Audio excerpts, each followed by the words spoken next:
les nouvelles de l'Union européenne. Le jeudi 2 octobre 2025, les autorités serbes ont arrêté 11 personnes soupçonnées d'avoir commis des actes de haine raciale coordonnés en Europe, dont des provocations devant des mosquées en France.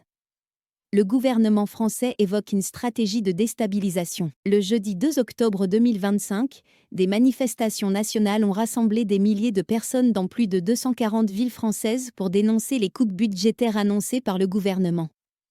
Les syndicats appellent à poursuivre la mobilisation dans les jours à venir. Dans la nuit du 2 au 3 octobre 2025, plusieurs drones non identifiés ont été détectés près de l'aéroport de Munich, entraînant l'annulation de 17 vols et le déroutement de 15 autres, affectant près de 3000 passagers.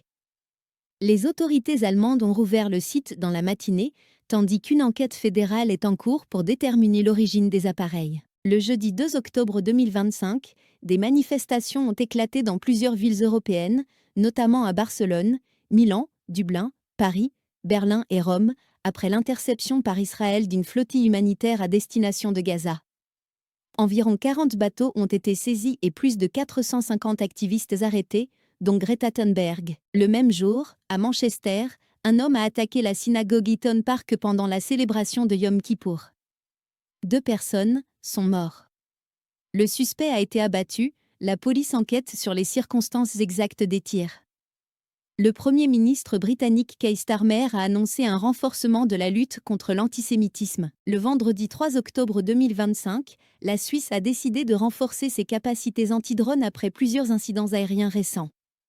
L'armée suisse a alloué environ 108 millions de francs suisses pour l'achat de drones, accessoires et services, afin d'améliorer la défense. Le samedi 4 octobre 2025, en Allemagne, le Parti social-démocrate, SPD, a présenté une stratégie de protection européenne de l'acier.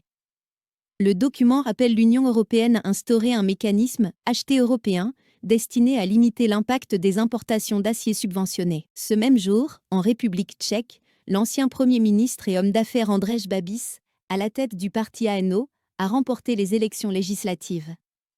Ce résultat ouvre la voie à la formation d'un gouvernement majoritaire ou d'une coalition parlementaire. Enfin, le dimanche 5 octobre 2025, en France, le président Emmanuel Macron a dévoilé la composition d'un nouveau gouvernement. Celui-ci est dirigé par le Premier ministre Sébastien Lecornu.